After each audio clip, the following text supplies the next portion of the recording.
Welkom by Boekwurm. Elke storie het 'n stem.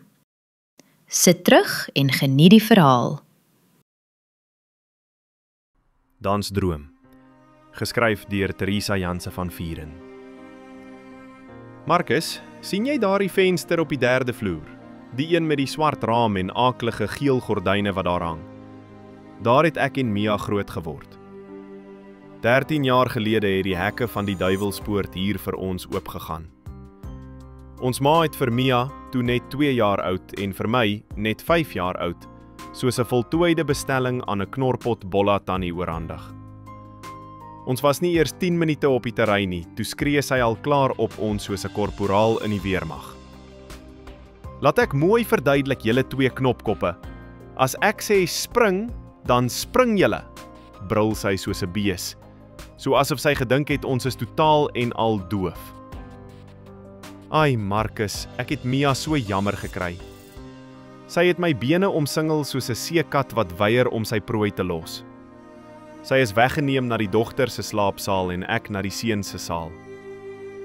Die aaklige geel mure, gordyne en beddegoed was ons nuwe tuiste. Ons het elke dag by ons kamervenster uitgestaar, met stikkende harte vol hoop gebid dat ons ma ons weer kom haal. Maar dit het net 'n droom gebly. Jy en Mia was dus vir 13 jaar hier, sê vra Marcus. Ja, en gedurende die 13 jaar moes ons vloere skrob, wasgoed met die hand was en allerhande ander take doen. So tussen skool gaan en take kon ons ten minste aan een aktiwiteit deelneem. Mia het begin dans, gedroom om eendag 'n bekende ballerina te word. Na eindmatriekeksamen moes ek die weeshuis verlaat. Ek het begin werk en Mia het by my kom bly. Mia het haar droom begin uitleef. Vir jare daarna was sy nog steeds 'n geliefde ballerina wat harte bekoor. Met elke optrede was die auditorium stampvol gepak, almal om haar te sien dans. Sy het eendag skielik siek geword, maar die dokters kon nie vasstel wat is fout nie. Die aand met 'n groot balletdanskompetisie het sy onverwags op die verhoog in mekaar gesak. Sy het daardie selfde aand nog in my arms aan 'n hartaanval gesterf.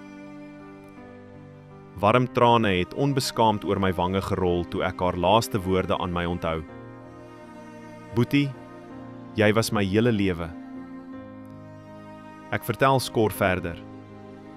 Sedert die dag van haar dood, vind elke teaterganger in die auditorium herhaaldelik 'n blom op sy stoel. Niemand weet wie die blomme daar plaas nie. Selfs die auditorium se sekuriteitskamera wys niks nie. Gerugte doen die ronde dat 'n ballerina saans om middernag met 'n bos blomme op die stoep van die auditorium opgemerk word. Sy voer 'n paar danspassies uit voordat sy verdwyn. Daar word tot vandag toe nog bespeel of dit Mia is. Sy was altyd op haar gelukkigste as sy kon dans met 'n blom in haar hand. Op die spieël in haar gewese aantrekkamer is daar met lipstifie geskryf: Ek is baie gelukkig, ek dans saam met die engele. Marcus, 'n skrywer, staan op en gee my 'n stewige handdruk. Baie dankie dat jy Mia se verhaal met my gedeel het. Baie dankie dat jy geluister het hier by Boekwurm. Onthou om asseblief die hou van knoppie te druk en in te teken op ons kanaal vir nog verhale vol avontuur, liefde en misterie. Deel jou gedagtes in die kommentare, ons hoor graag van jou. Tot die volgende storie, mooi loop.